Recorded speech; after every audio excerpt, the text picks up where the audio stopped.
السلام عليكم ورحمة الله وبركاته. بسم الله الرحمن الرحيم.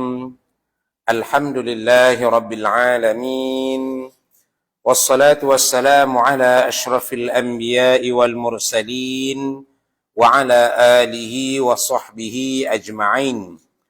قال رب اشرح لي صدري ويسر لي أمري واحلل عقدة من لساني يفقه قولي.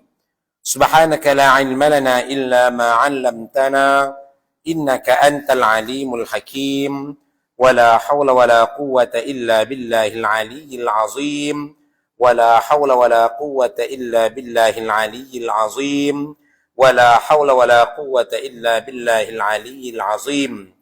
بسم الله ما شاء الله، لا قوة إلا بالله ما شاء الله، كل نعمة من الله ما شاء الله، الخير كله بيد الله ما شاء الله، لا يصرف السوء إلا الله.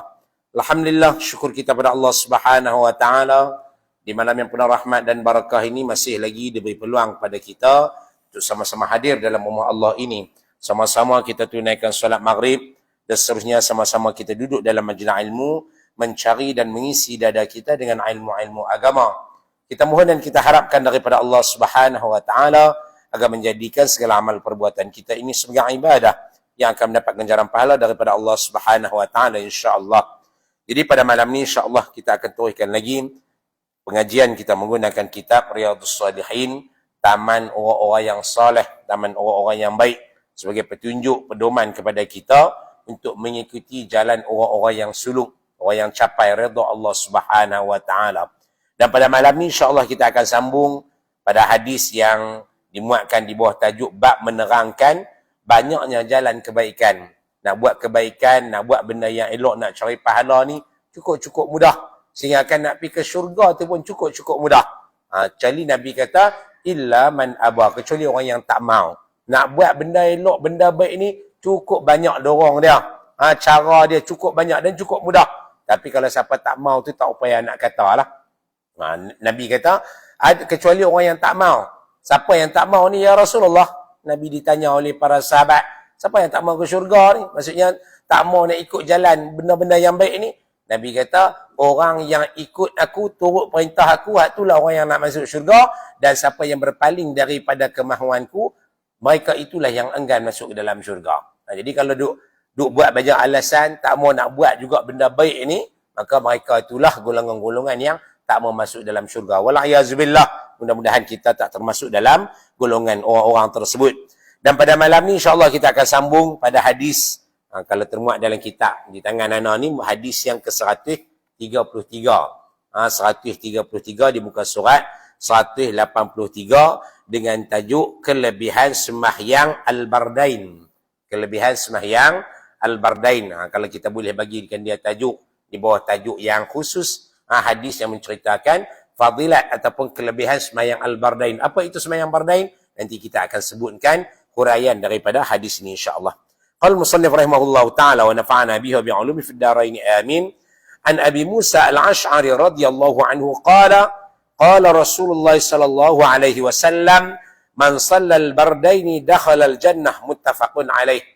Daripada Abu Musa al-Ash'ari. Abu Musa al-Ash'ari dulu kita dah tengok dah riwayat hidup dia dalam bab al-ikhlas. Salah seorang daripada sahabat Nabi yang tak mau campur gue. Kalau ketika mana hal politik duk bergaduh. Masa zaman dulu hal politik di antara Sayyidina Ali dan juga Muawiyah bin Abi Sufyan, ditanya kepada Abu Musa al-Ash'ari, yang ni kok mana ni? Mesti kena salah seorang daripada dua ni. Tak apalah, hampa ambil lah. Aku biarlah dengan keadaan aku. Ni Abu Musa al-Ash'ari. Dulu pun kita dah baca riwayat hidup dia. Dia akan macam kena dengan tajuk kemarin depa umum, hari ni timbul seorang sahabat Nabi yang berlepas diri, tak mau nak terlibat dengan benda-benda macam ni. Hampa nak buat urusan hampa buatlah, tapi walau bagaimanapun dalam memilih pemimpin tanggungjawab semua. Tu jangan pula kalau macam ni tak mau mengundi, aku tak mau, aku nak boikot, tu tak kena. Tu kena mengundi. Sebab apa? Kita nak cari pemimpin. Sehingga kan berjalan 3 orang pun Nabi kata hendaklah dilantik salah seorang daripada 3 orang ni menjadi ketua. Kalau 2 orang, bukan maksud kata tak boleh. 2, bila kata berkumpulan, mesti kena ada ketua. Tak ada ketua, kita akan jadi cemperak. Tak ada ketua, kita akan jadi celaru. Macam mana yang bukti yang kata jadi celaru ni? Alang-alang sebut Musa Al-Asy'ari dengan hal politik. Maksudnya kena mengangkat seorang pemimpin. Dengan munasabah tersebut, nak bawa cerita apa yang berlaku di Jepun. Di Jepun, pengalaman anak masa pergi ke Jepun. Sebab apa orang Islam di sana ramai. Dah buat corak dengan Ustaz Sulaiman Hamanaka. Seorang yang dah berumur dan memang giat dalam kerja dakwah ni.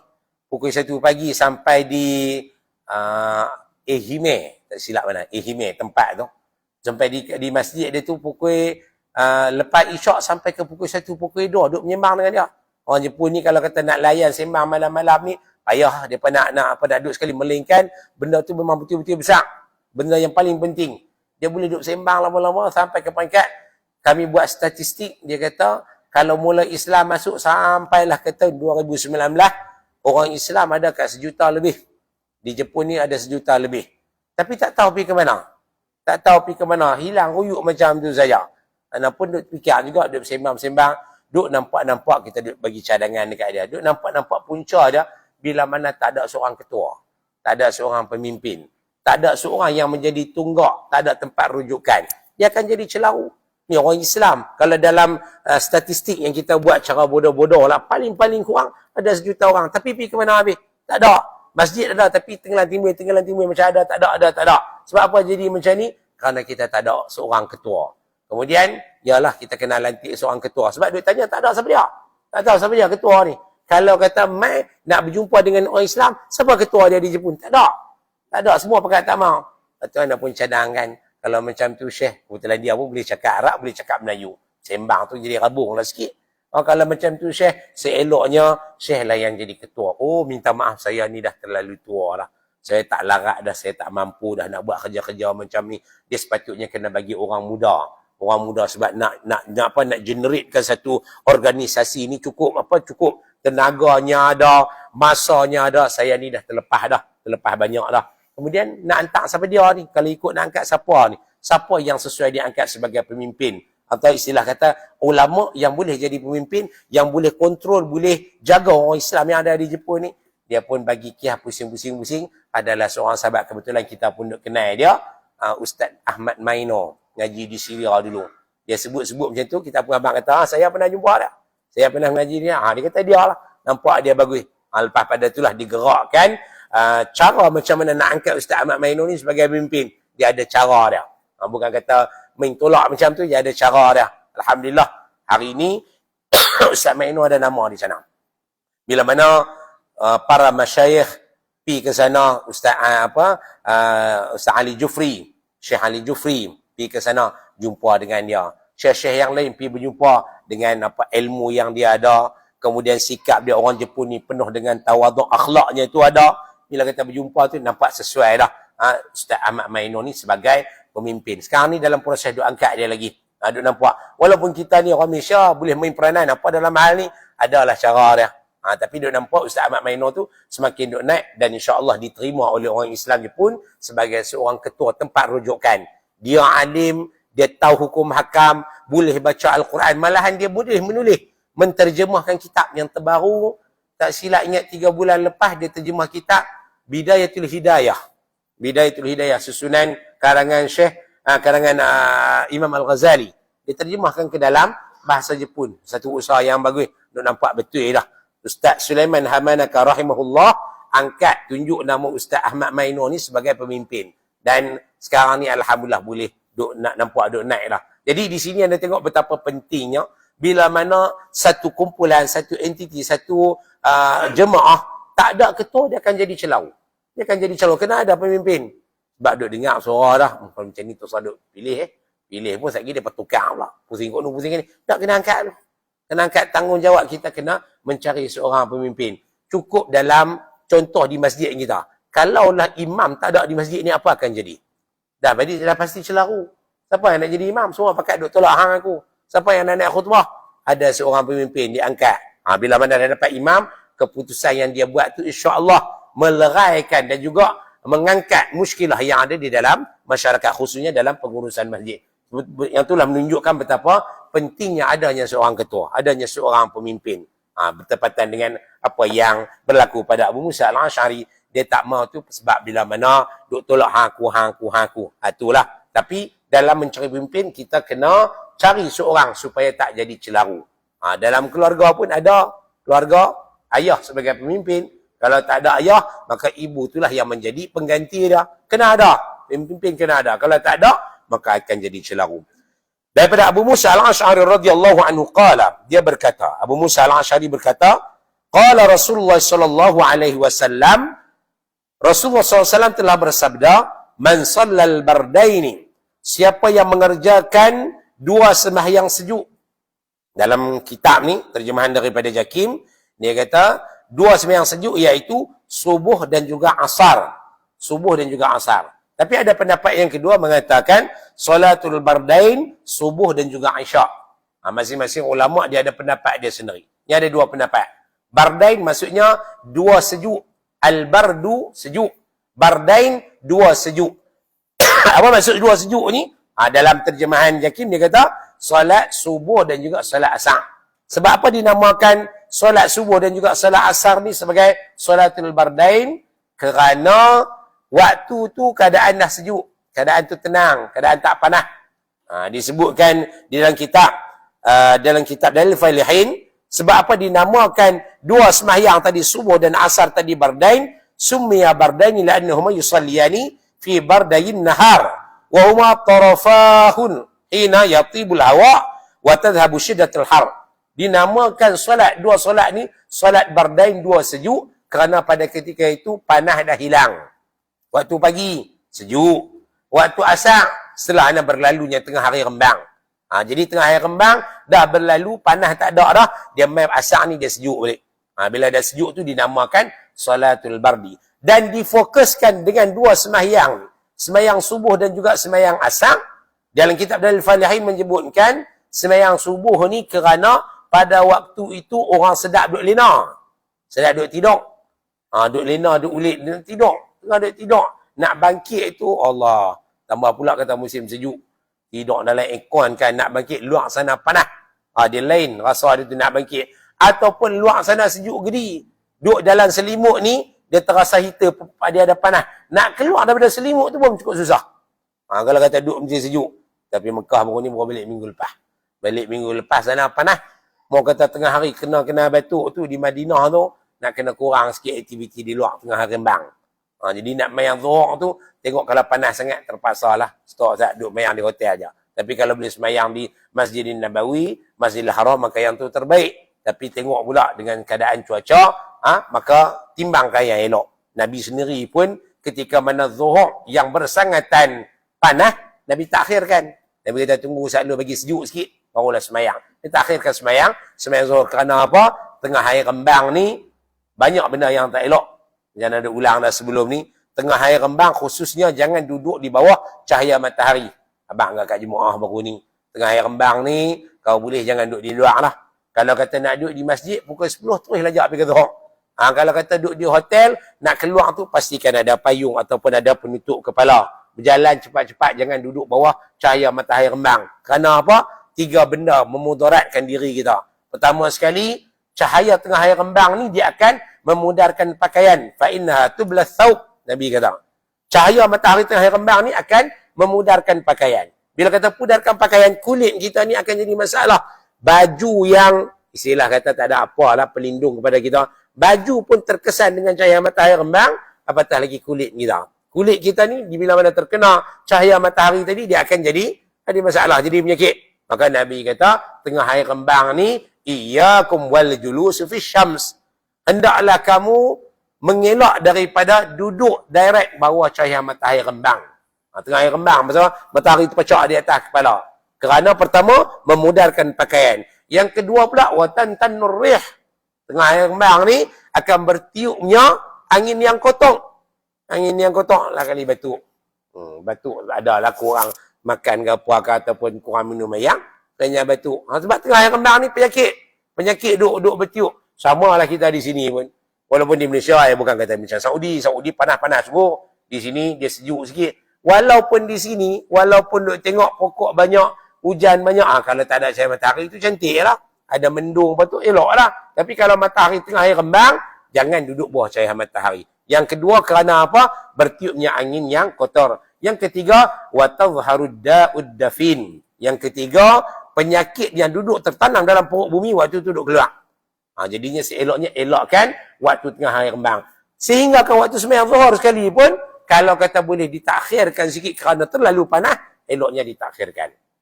Tapi zaman sekarang ni, bila dah tengok dengan airconnya, kereta pun ada aircon, kita dah ada payung. Jadi, gunakan teknologi yang ada untuk rebut peluang sembahyang di awal waktu. Jadi, bila kata asar tu dah sejuk dah.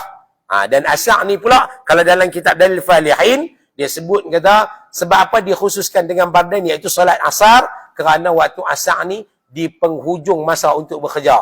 Orang dah bekerja siang hari ni, daripada pagi, kemudian bawa pergi ke tengah hari, bawa pergi ke lepas zuhur. Asar ni dia duduk hujung dah. Ramai kadang tu orang buat halal balai. Dia antara semayang ni tak apa dulu kot, tangguh dulu, lain-lain kan dia lajak sampai ke maghrib. Sebab itulah difokuskan dengan dua semahyang ni disebut salatul bardain. Nabi sebut secara khusus salatul bardain, semahyang subuh dan juga asar, supaya orang ambil perhatian semayang. Jangan tinggal. Lagi cantik buat di semayang di awal waktu. Sebab di akhir-akhir kerja ni, sat dulu kot, dia letih lagi ni. Sat dulu kot baru balik kerja. Sat dulu kot mandi, sat dulu nak bagi segar-segar sikit. Lagi dia lajak dekat-dekat maghrib barulah semayang asar. Jadi tak sepatutnya lah. Malahan orang yang jaga dua semayang ni, Nabi kata, man sallal bardain, siapa yang menjaga solat bardain, iaitu solat subuh dan asar, Allah Ta'ala berikan apa? Allah Subhanahu Wa Ta'ala akan memasukkannya ke dalam syurga. Allah Ta'ala masukkan dia. Nak abang kata, jaga betul-betul dua semayang ni, Allah Ta'ala berikan ganjaran syurga. Maksud kata besar ni. Dua semayang, dua waktu ni, bukan kata waktu yang biasa, bukan kata biasa-biasa seperti mana semayang yang lain. Jadi, bagi perhatian yang lebih. Walau bagaimanapun, dalam menghuraikan hadis ini, ada juga ulama mengatakan, walaupun disebutkan dua waktu ni, waktu subuh dan juga asar, kerana sebelum difardukan semayang 5 waktu, Nabi semayang pagi dan juga semayang petang. Awal waktu, awal siang, itu waktu pagi, dan juga awal malam. Lepas asar lah. Nabi jaga yang tu. Sebelum turunnya, 5 waktu semayang, 5 waktu subuh zuhur, asar maghrib isyak. Sebab dalam ni dia tak sebut pun waktu tu. Dia sebut bardain saja. Dia tak sebut waktu. Tapi ada ulama mengatakan bardain ni kerana sebelum difardukan semayang 5 waktu, waktu pagi, waktu petang. 2 rakaat, 2 rakaat. Nabi jaga waktu tu. Jadi ambil perhatian, tekankan lebih pada waktu tersebut. Tapi bila mana dah difardukan semayang 5 waktu, cara tak langsung, hadis ni juga nak bagi tahu kepada kita, jagalah 5 waktu ni. Janganlah kita buat halal balai. Walaupun waktu zuhur, tapi waktu zuhur seperti mana disebutkan tadi, kalau kata tengah hari rembang panas, maka sejukkan sikit. Sejukkan sikit, jangan duk pi tengah hari rembang. Seeloknya kalau di masjid, waktu zuhur nak masuk, hadir awal sebelum setengah jam sebelum zuhur. Kalau kata dia tak ada kereta, hanya berjalan kaki ataupun naik basikal, slow lah sikit, naik motor laju tak apa, kurang lah sikit panas ni tu. Tapi kalau hanya main berjalan kaki, seeloknya setengah jam sebelum zuhur, dah ada di masjid ni. Kerana apa? Nak elok daripada tengah hari rembang. Kemudian, ada juga pendapat mengatakan, al-bardaini salatus subh wal isya. Ada takwilan yang kedua, ulama hadis mengatakan, salatul bardain, sembahyang bardain ataupun sembahyang dua sejuk ni, iaitu sembahyang subuh dan juga sembahyang isyak. Kerana dua waktu ni, ramai orang yang berat nak sembahyang. Waktu isyak contohnya. Dah balik, lepas pada sembahyang maghrib, dah makan malam apa semua, nak bangkit sembahyang isyak ni, kadang tu dia ralik. Maka Nabi bagi penekanan, sembahyang isyak, ambil perhatian. Jangan dia buat lebih kurang, sembahyang isyak. Cara tak langsung, pendapat yang kedua ni, dia nak tolak pendapat yang pertama. Pendapat pertama kata asar dengan subuh. Tapi pendapat yang kedua, subuh dengan isyak. Dan dalam hadis yang lain juga menyebutkan, subuh dan isyak ni, dia ada kelebihan yang lain lagi. Dalam hadis yang lain mengatakan, siapa yang semahyang subuh dan isyak berjemaah, maka dia menghidupkan seluruh malamnya dengan qiyamul lail. Siapa yang semahyang isyak berjemaah, dia menghidupkan separuh malam. Dan siapa yang sembahyang subuh berjemaah, dia menghidupkan setengah malam yang kedua. Maksudnya sepanjang malam, dia berqiyamul lail hanya dengan jaga sembahyang subuh dan juga isyak saja. Ini di antara kelebihan dia. Maka Allah Subhanahu Wa Taala berikan kepada orang yang jaga dua sembahyang ini dengan masuk ke dalam syurga. Dakhalal jannah, masuk ke dalam syurga. Pengajaran hadis, tunaikanlah dua waktu subuh dan asar dengan sempurna dan tepat pada waktunya. Kerana dua sembahyang ini biasanya berat dilakukan oleh seseorang. Oleh sebab itu, Allah menyediakan ganjaran yang besar bagi orang yang menjaga dua sembahyang ni. Sembahyang asar dan juga sembahyang subuh. Biasa subuh insya-Allah lah kot. Bangkit awal, tapi asar kadang tu teralik. Baru keluar tempuh jam pula ke, sampai lambat. Seeloknya waktu asar, siap-siap dah. Tunggu saya dulu. Kalau kata dekat pejabat tu, ada masjid, ada surau singgah sembahyang kat situ dulu. Lepas pada selesai sembahyang asar, start kereta, start motor balik rumah. InsyaAllah lah, sampai itu sebelum maghrib, duduk bersama dengan keluarga. Yang penting, jaga sembahyang subuh dan juga sembahyang asar. Anhu qala Rasulullah sallallahu alaihi wasallam, hadis yang kedua. Idza marida al-'abdu aw safara kutiba lahu mithlu ma kana ya'malu muqiman sahihan. Daripada Abu Musa al-Ash'ari, masih juga orang yang sama, sahabat yang disebutkan tadi. Katanya Rasulullah SAW telah bersabda, apabila seorang itu sakit atau musafir. Sakit di sini, ada marida. Marida di sini ada dua tafsiran, tu dua takwilan. Ada maksud kata marida ay saqama. Marida saqama sakit. Sakit memang sakit dah. Sakit dia tak mampu nak bangkit, tak mampu nak berjalan. Demam, sakit kepala.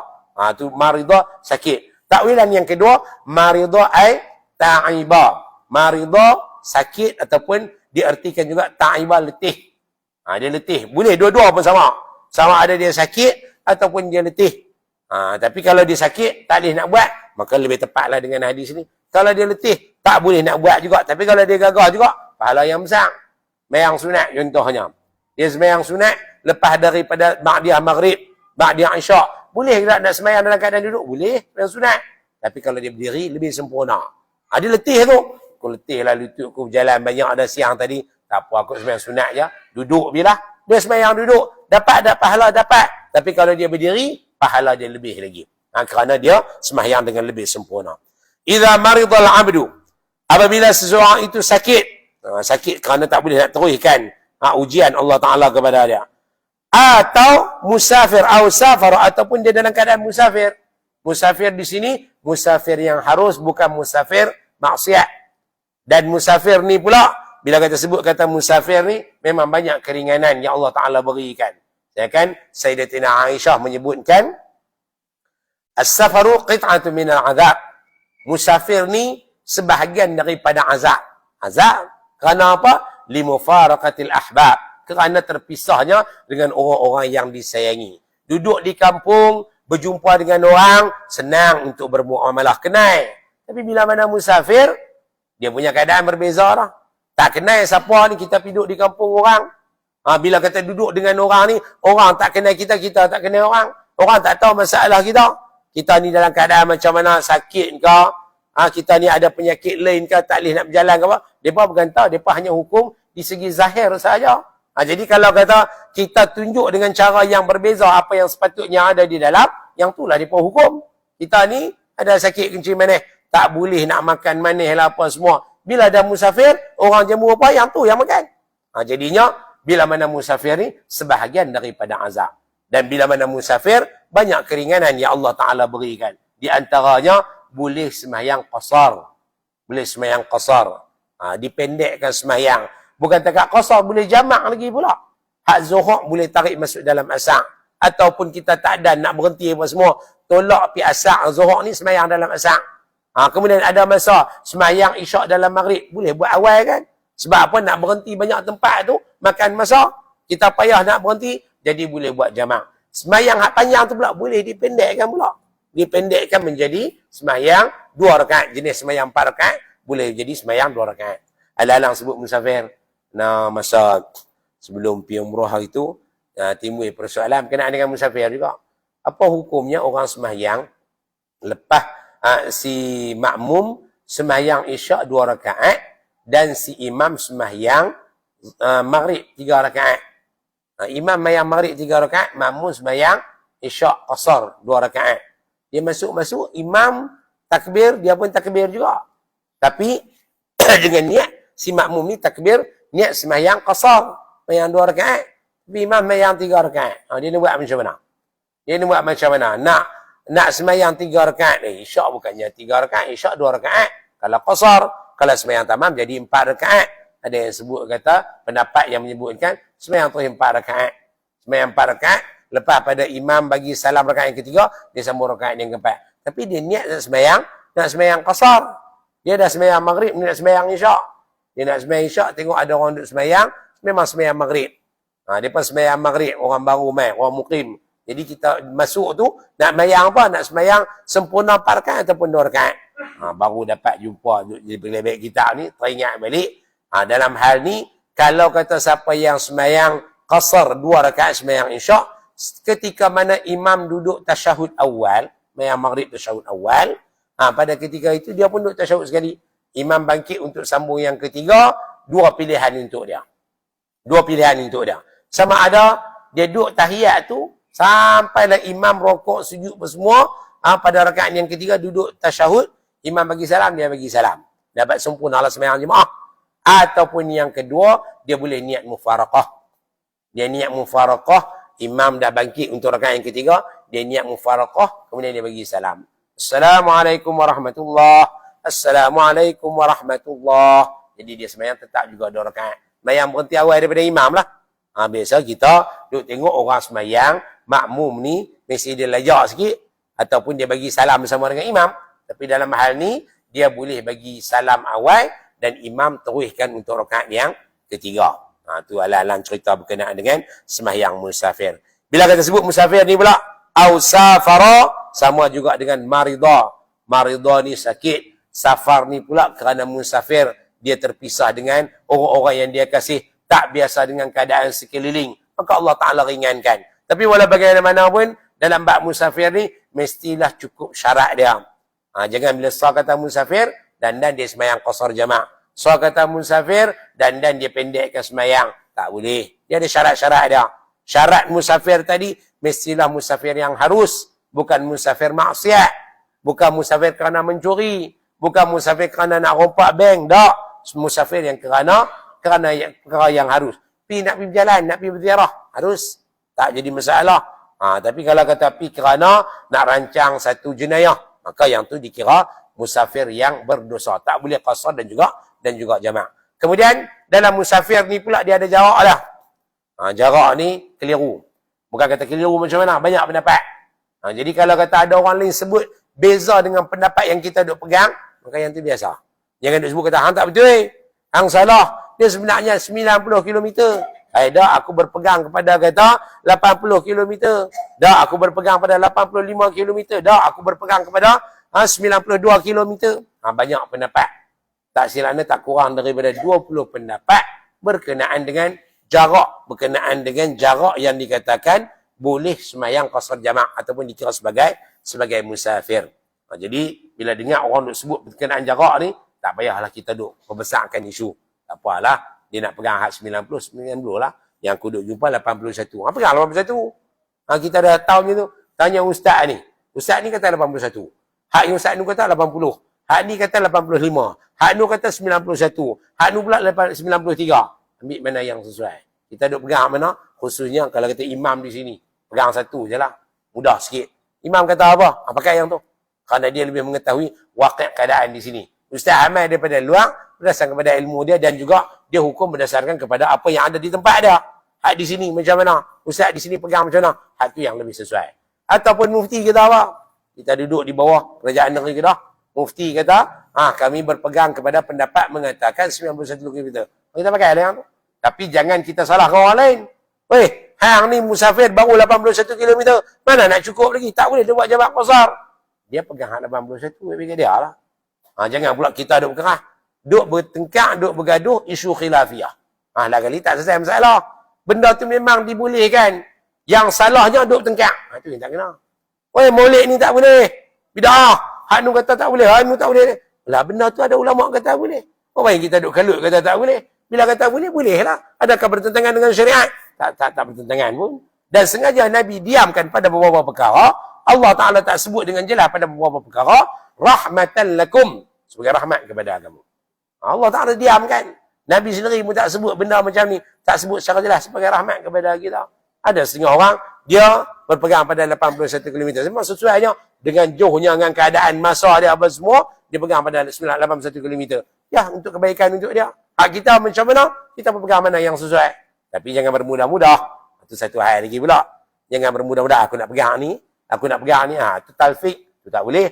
Tapi seeloknya, tanya orang yang lebih mengetahui, orang yang duduk dekat dengan kita, orang yang faham situasi kita, faham waqi' kita di sini, pegang yang tu, maka yang tu lebih sempurna. InsyaAllah, betul tepat dengan apa yang disabdakan oleh Rasulullah dan juga apa yang ditunjukkan oleh Allah Ta'ala. Idza maridal abdu, apabila sakitnya seorang hamba, au safara ataupun dia bermusafir, dua-dua ni penyebab kepada kurang cara untuk dia beribadah, kurang untuk dia hidup kerana sakit ataupun kerana musafir. Allah Ta'ala beri ganjaran kepada dia. Apa dia ganjaran dia? Kutiba lahu mislu ma kana ya'malu muqiman sahihan. Dituliskan baginya pahala seperti mana ia mengerjakan amalan-amalan menetap dan dalam keadaan sihat. Kalau dia musafir, dia tak boleh buat yang ni, tak boleh buat yang ni. Kalau dia dalam duduk biasa ataupun lawannya hadir. Musafir, lawannya hadir. Masa dia hadir, dia boleh duk tolong orang, dia duk boleh bagi sedekah, dia duk boleh beli barang sedekah dekat orang-orang ni. Ketika mana dia musafir, Allah Ta'ala akan catat juga kebaikan yang dia buat tadi. Masa dia duduk di sini, dia duduk mengajar. Masa dia duduk di sini, dia duduk bantu orang. Masa dia duduk di sini, tak musafir, dia tolong orang ni. Jadi bila mana dia musafir, tak boleh nak buat kerja tadi. Maka yang tu juga menjadi amalan jariah kepada dia. Ni kelebihan, kebaikan, bila mana kita duk buat baik selalu. Jangan duk kira tempat, jangan duk kira masa. Buat baik. Kalau kata kita tak ada buat pun, Allah Subhanahu Wa Ta'ala akan tulis kebaikan yang kita terpaksa tinggalkan tadi. Jadi kelebihannya, bila mana kita sakit, bila mana kita musafir, kebaikan, kebajikan yang kita lakukan tadi, akan berterusan dapat kepada kita semua. Kita dengar azan selalu, kita sambung balik. Kita dengar azan insyaAllah.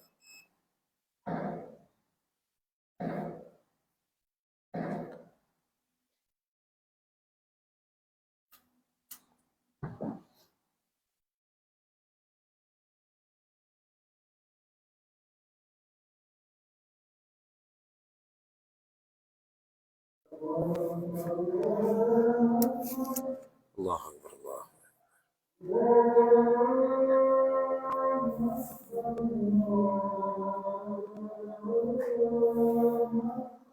Allah.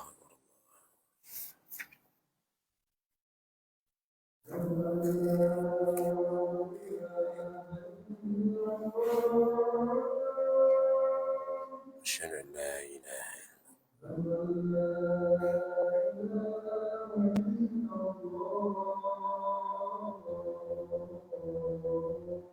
أشهد أن لا إله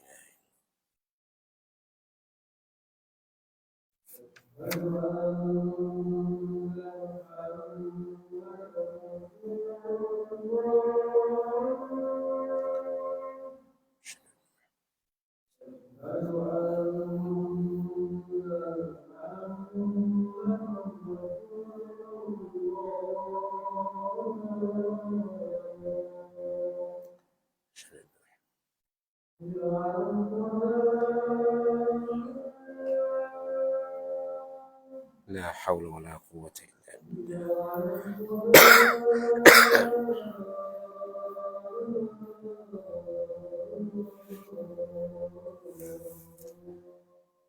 لا حول ولا قوة إلا بالله.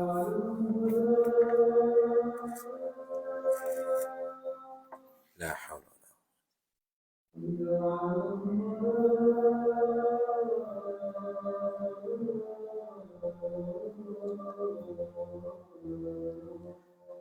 لا حول ولا قوة. الله أكبر، الله.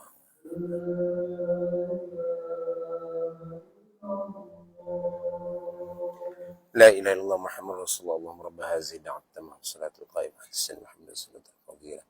والشرف والرجة العالية الرفيعة وأصل الله من المقام المحمود والزواج إنك لا تغفر الميعاد اللهم ارزقنا زيارته وشفاعته يا رب العالمين. إذا مرض العبد أو سافر كتب له مثل ما كان يعمل مقيما أو صحيحا.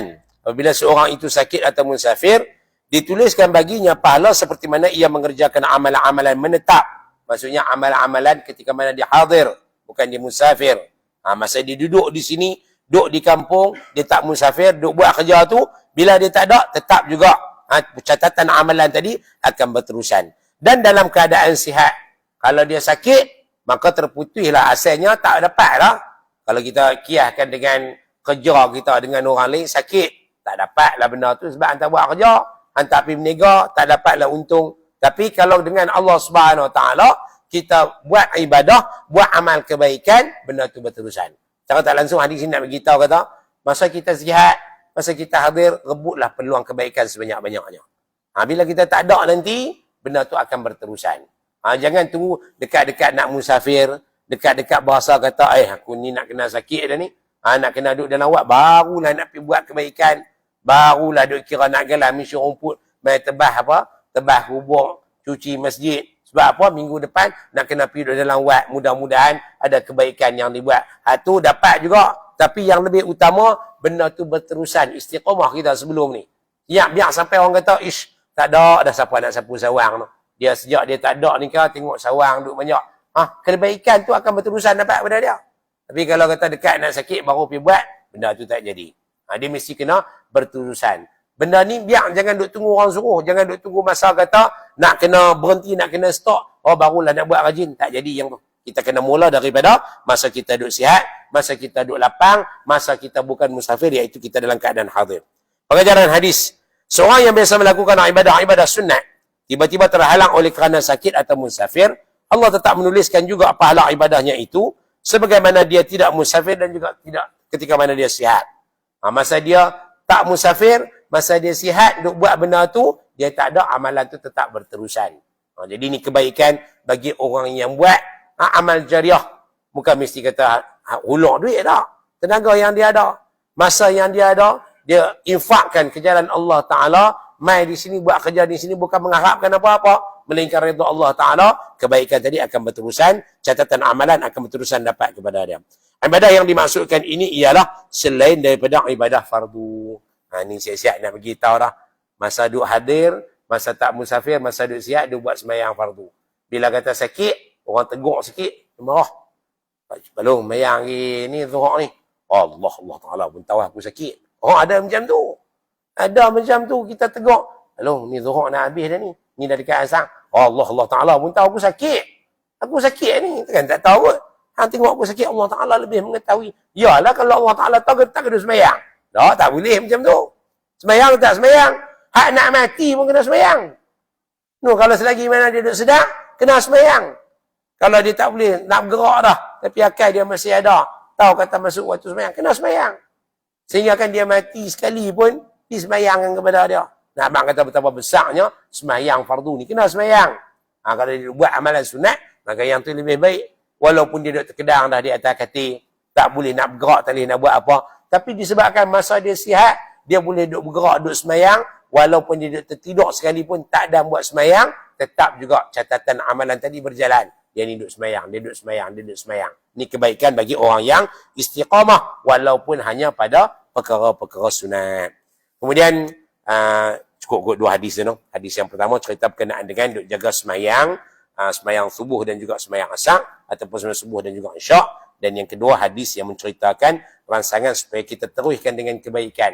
Kalau kita tak ada buat pun, amalan kebaikan tadi tetap juga dicatat oleh Allah Subhanahu Wa Taala.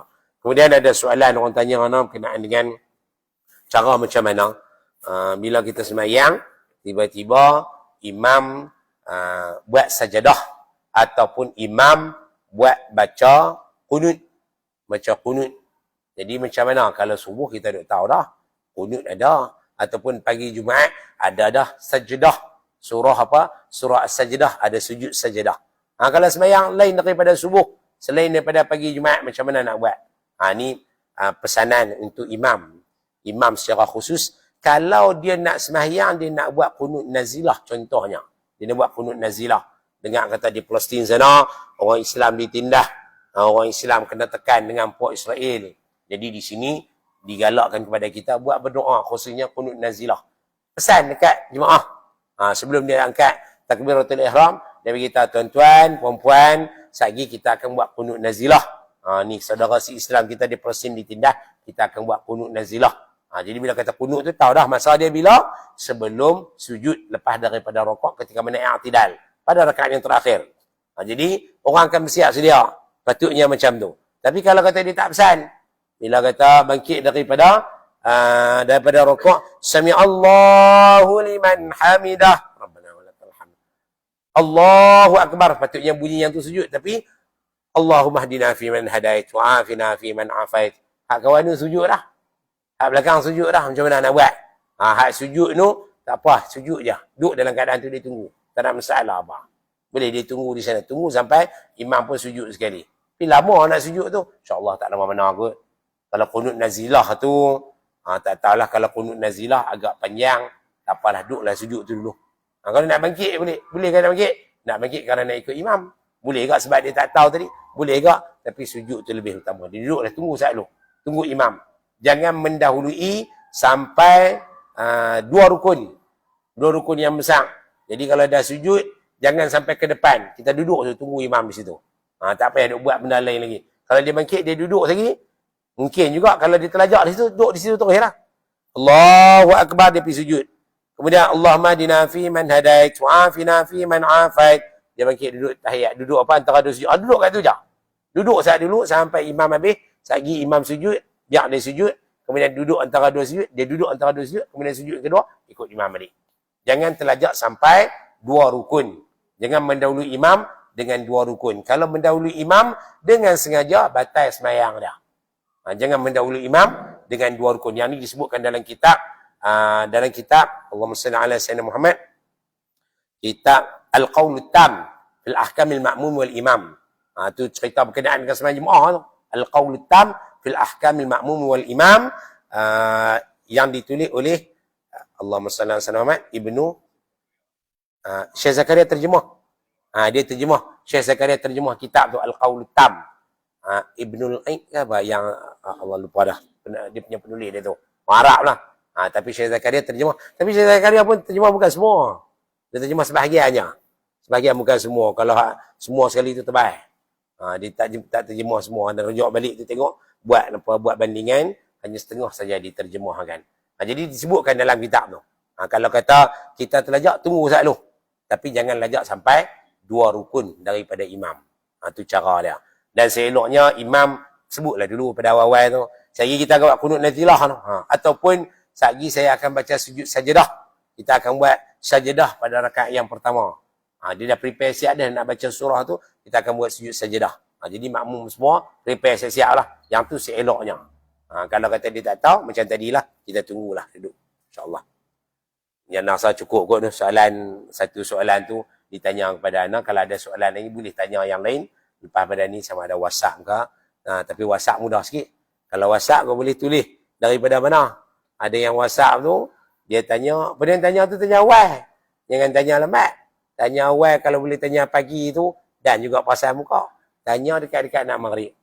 Lepas isyak baru buka, dah lepas dah. Lepas pula minggu depan. Ataupun bulan depan pula lah. Baru jawabnya. Kau boleh tanya sebelum masak ke ataupun pagi ke. Kemudian bagi tahu daripada mana. Sebab kadang tu dia tanya, masjid lain tanya, kita main jawab masjid ni, tak sampai jawapan dia tu. Jadi boleh tanya awal dan juga bagi tahu daripada mana, insyaAllah. Jadi, ya. Dia dah baca kitab tu, elok tu. Kitab tu bagus tu. Dia baca 2 kitab.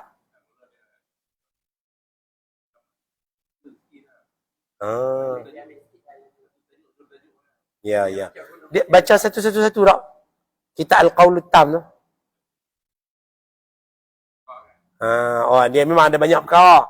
Dia ada banyak pasal dibahaskan dalam kitab tu. Tapi detail yang tu.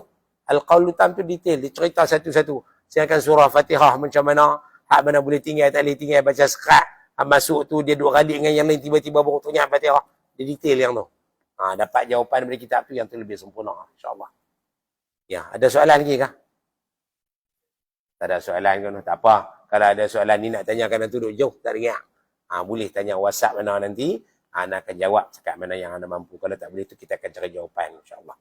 Jadi sekadar itu sahaja temuan kita pada malam ini. Mohon maaf salah kata tersilap bahasa. Aqul qawli hadha wa astaghfirullah azim li wa lakum. Wassalamualaikum warahmatullahi wabarakatuh. Subhanakallah bihamdika asyhadu an la ilaha illa anta astaghfiruka wa atubu ilaih. Bismillahirrahmanirrahim. Wal 'asri innal insana lafi khusr illa alladhina amanu wa 'amilus salihat wa tawassaw bil haqq wa tawassaw bis sabr. Bismillahirrahmanirrahim. Alhamdulillahirabbil alamin. والصلاة والسلام على أشرف الأنبياء والمرسلين وعلى آله وصحبه أجمعين. اللهم اجعل جمعنا هذا جمعا مرحوما وتفرقنا من بعده تفرقا معصوما.